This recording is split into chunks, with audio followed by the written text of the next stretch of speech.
জনাব তারেক রহমানের স্ট্যাটাস নিয়ে নানান আলোচনা, জল্পনা কল্পনা, স্পেকুলেশন চলছেই, সমালোচনা চলছে, আলোচনা চলছে। তিনি স্ট্যাটাসটা দিয়ে ঠিক করেছেন কিনা এসব কথাবার্তা হচ্ছে এবং নানান ইন্টারপ্রিটেশন তৈরি হচ্ছে। একটা ইন্টারপ্রিটেশন দেখে আমার মনে হলো এটা নিয়ে কথা বলা দরকার।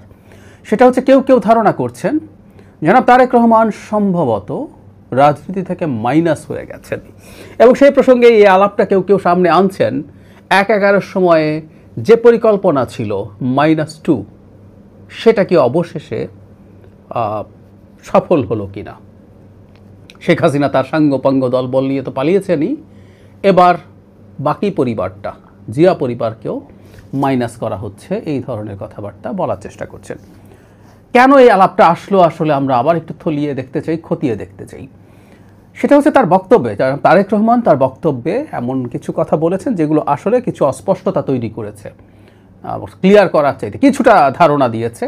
একটা ক্লিয়ার মেসেজ ছিল, সেটা হলো তিনি যে দেশে আসছেন না সেটা তার একক সিদ্ধান্ত না, এটাতে পক্ষে নেওয়া সম্ভব না, এর সাথে আরও অনেকেই জড়িত আছে, অনেক, এটা কারা কি এটা তিনি বলেননি, ফলে স্পেকুলেশন হচ্ছে দেশের কেউ, দেশের বাইরের কেউ, এবং তিনি বলেছেন এটা খুবই সংবেদনশীল, স্পর্শকাতর, সেই কারণে তিনি এটার বিস্তারিত বলতে পারছেন না, ফলে স্পেকুলেশন হচ্ছে এবং অনেকে ধরেই নিচ্ছেন এটা কোনো না কোনো বিদেশি শক্তি। কেউ কেউ রীতিমতো আমেরিকার নাম বলছেন, লিখছেন তার সম্পর্কে, আমেরিকা উইকিলিক্সে কী বলেছে টলেছে ইত্যাদি ইত্যাদি। একটা কথা বেসিক জেনে রাখি আমরা, পৃথিবীতে কোনো পরাশক্তি, রিয়াল পরাশক্তি যদি হয়, আমি প্রায় কথাটা বলি, সে তার অতীত ধরে বসে থাকে না। পরাশক্তির ইগো থাকে না, ইগো থাকে না বলে সে পরাশক্তি হয়ে ওঠে। আমেরিকার কীভাবে ইগো থাকে না, ইগো সরিয়ে রেখে কাজ করে, বহুবার আলোচনা করেছি, আজকে সেদিকে যাচ্ছি না, কিন্তু এই আলাপটা কেউ কেউ করার চেষ্টা করছেন। এর সাথে আবার এই তথ্যের সাথে অনেকেই যোগ করছেন, জনাব সাজিব ওয়াজেদ জয় কিছুদিন আগে, কয়েকদিন আগে একটা ইন্টারভিউ দিয়েছেন, সেখানে তিনি বলার চেষ্টা করছেন যে কয়েকটা দেশ দুই দলেরই নেতৃত্ব পরিবর্তন করতে চায়। এটা ইউরোপ এবং আমেরিকার দেশগুলোকে তিনি ইন্ডিকেট করছেন। মানে আমরা অনেকে সজীব ওয়াজেদ জয়ের বক্তব্য কগনিজেন্সে নেওয়ার চেষ্টা করছি, নিয়ে আমরা এই ধরনের ইন্টারপ্রিটেশনের মধ্য দিয়ে যাচ্ছি। যদিও কনটেক্সচুয়ালি যদি দেখি, জনাব তারেক রহমান যেহেতু বলছেন সব কিছু তার হাতে নেই, তিনি একা চাইলেই সিদ্ধান্ত নিতে পারেন না, এদিকে আবার সরকার বলছে সব ঠিকঠাক আছে, তাহলে মানুষ এই প্রশ্নটা করছে। এখন তারেক রহমানকে কি মাইনাস করার চেষ্টা হচ্ছে, বা চেষ্টা যদি হয় সেই চেষ্টা কি সফল হবে, কি মনে করি আমরা? একটু ১/১১-তে ফিরে যাই। আমরা অনেকে ভুলভাবে বলি যে ১/১১-র উদ্দেশ্য ছিল শেখ হাসিনাকে ক্ষমতায় বসানো, কথাটা ঠিক না, এটা একেবারেই ভুল। ১/১১-র উদ্দেশ্য ছিল -2 মানে দুই দলকে দুই প্রধান থেকে না, দুই পরিবার থেকে মুক্ত করা।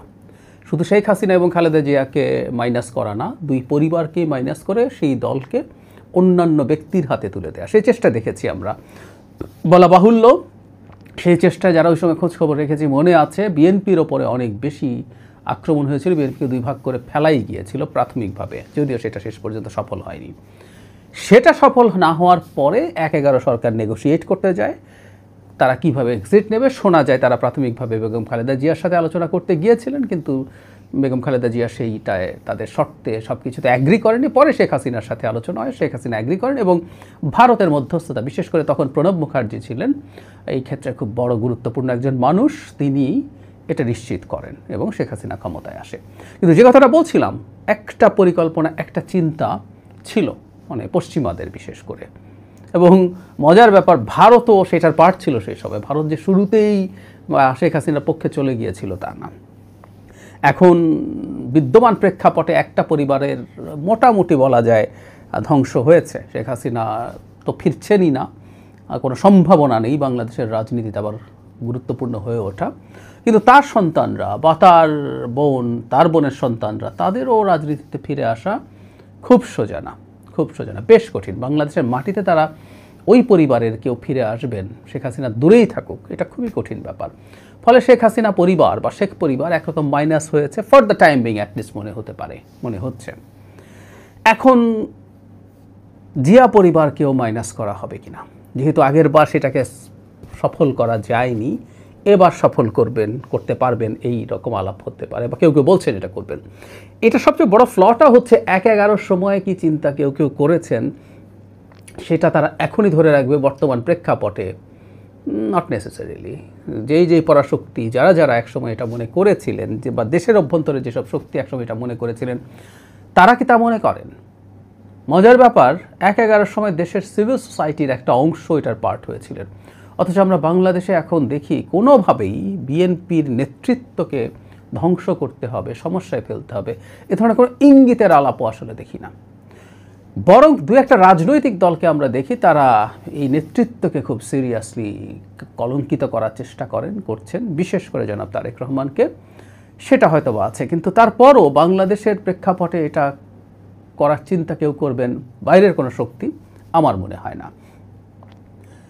কারণ ওই যে বললাম যে তাদের একসময়কার যে চিন্তা ছিল, সেই জিওপলিটিক্যাল বা ইন্টারন্যাশনাল পলিটিক্সের সেই যে প্রেক্ষাপট, সেই প্রেক্ষাপটটা এখন আর ক্রিয়াশীল না। সেটা যদি ক্রিয়াশীল না থাকে তাহলে আর এসব আলাপের কিছু নেই। পৃথিবীতে অসংখ্য উদাহরণ আছে কারো প্রতি একসময় কোনো নেগেটিভ অ্যাটিটিউড রাখা কেউ খুব অল্প সময়ের মধ্যে বা কিছুটা বেশি সময় যাওয়ার পর প্রত্যেকের মিত্রে পরিণত হচ্ছেন, আবার মিত্র শত্রুতে পরিণত হচ্ছেন। পুরনো কথা যে আসলে ইটার্নাল কোনো বন্ধুত্ব বা শত্রুতা বলে কিছু নেই, ইন্টারেস্টই শেষ কথা। সুতরাং ভবিষ্যতে যে বিএনপি যদি ক্ষমতায় আসে, সেই বিএনপির সাথে কোনো ধরনের আন্ডারস্ট্যান্ডিং বা নেগোসিয়েশন পরাশক্তিগুলোর হবে না, সেটা বলা কঠিন। এটা হবে না মনে করার কোনো কারণ নেই, সেটা হতেই পারে। আর তাত্ত্বিকভাবে যদি ধরে নেই যে এই ধরনের একটা প্রচেষ্টা করা হলো বাংলাদেশের অভ্যন্তরে, যে জিয়া পরিবার থেকে মুক্ত, বেগম খালেদা জিয়া খুবই অসুস্থ হয়ে আছেন, তিনি আর কতদিন বাঁচবেন সেটা নিশ্চিত নয়।